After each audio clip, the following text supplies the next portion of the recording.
Island of the Blue Dolphins, Chapter 5. That night was the most terrible time in all the memory of Galasat. When the fateful day had dawned, the tribe numbered 42 men, counting those who were too old to fight. When night came and the women had carried back to the village those who had died on the beach of Coral Cove, there remained only 15. Of these, 7 were old men. There was no woman who had not lost a father, or a husband, a brother, or a son. The storm lasted 2 days, and on the third day we buried our dead on the south headland. The Alouts who had fallen on the beach, we burned. For many days after that, the village was quiet. People went out only to gather food and came back to eat in silence. Some wished to leave and go in their canoes to the island called Santa Catalina, which lies far off to the east, but others said that there was little water on that island. In the end, a council was held, and it was decided to stay at Galasat. The council also chose a new chief to take my father's place. His name was Kimki. He was very old, but he had been a good man in his youth and a good hunter. The night he was chosen to be chief, he called everyone together, saying, "Most of those who snared fowl and found fish in the deep water and built canoes are gone. The women, who were never asked to do more than stay home, cook food, and make clothing, now must take the place of the men and face the dangers which abound beyond the village.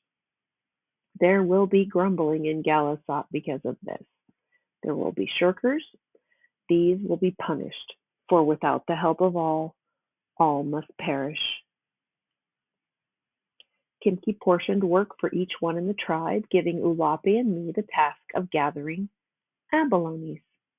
This shellfish grew on the rocks along the shore and was plentiful. We gathered them at low tide in baskets and carried them to the mesa, where we cut the dark red flesh from the shell and placed it on flat rocks to dry in the sun. Ramo had the task of keeping the abalones safe from the gulls and especially the wild dogs. Dozens of our animals, which had left the village when their owners had died, joined the wild pack that roamed the island. They soon grew as fierce as the wild ones and only came back to the village to steal food. Each day, toward evening, Ulape and I helped Ramo put the abalones in baskets and carry them to the village for safekeeping.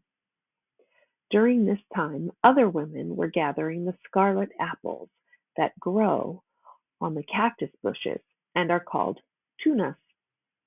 Fish were caught and many birds were netted. So hard did the women work that we really fared better than before when the hunting was done by the men. Life in the village should have been peaceful, but it was not. The men said that the women had taken the tasks that rightfully were theirs, and now that they had become hunters, the men looked down upon them. There was much trouble over this until Kimki decreed that the work would again be divided. Henceforth, the men would hunt and the women would harvest. Since there was already ample food to last through the winter, it no longer mattered who hunted. But this was not the real reason why autumn and winter were unpeaceful in Galasat. Those who had died at Coral Cove were still with us. Everywhere we went, on the island or on the sea, whether we were fishing or eating or sitting by the fires at night, they were with us. We all remembered someone, and I remembered my father, so tall and strong and kind. A few years ago, my mother had died, and since then, Ulape and I had tried to do the tasks she had done. Ulape, even more than I, being older. Now that my father was gone, it was not easy to look after Ramo, who was always in some mischief. It was the same in the other houses of Galasat, but more than the burdens which had fallen upon us all, it was the memory of those who had gone that burdened our hearts.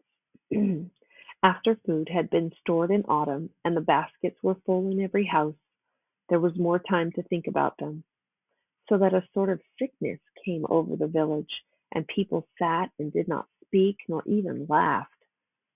In the spring, Kimki called the tribe together.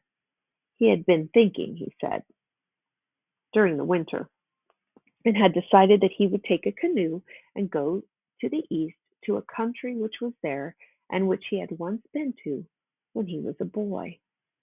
It lay many days across the sea, but he would go there and make a place for us. He would go alone, because he could not spare more of our men for the voyage, and he would return. The day that Kimki left was fair. We all went to the cove and watched him launch the big canoe. It held 2 baskets of water and enough tunas and dried abalone to last many days. We watched while Kimki paddled through the narrow opening in the rocks.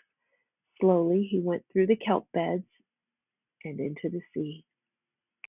There he waved to us, and we waved back.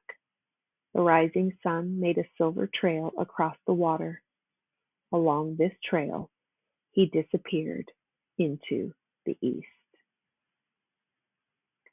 The rest of the day we talked about the journey. Would Kimki ever reach this far country about which nothing was known? Would he come back before the winter was over, or never? That night we sat around the fire and talked while the wind blew and the waves crashed against the shore. And that's the end of chapter 5 of Island of the Blue Dolphins.